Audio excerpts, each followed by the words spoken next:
呢個係關於某間茶記嘅故事。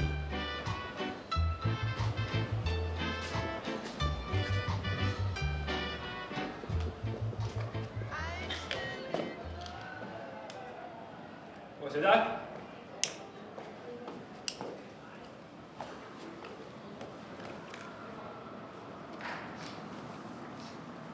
請老豆食煙唔得啊？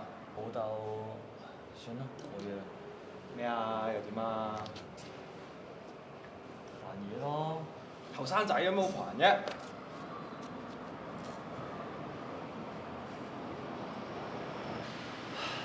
你唔明㗎啦。唔明？我真係唔明啊！你老豆我30幾啦，有咩好煩啫？除咗錢，咪又係錢。女人我都冇時間煩啊！你唔明啊？乖乖地揾下錢，如果唔係咧，就好似我咁噶啦，大撚鑊㗎啦。講真啦，我想翻工啊，而家邊有咁多工翻啊？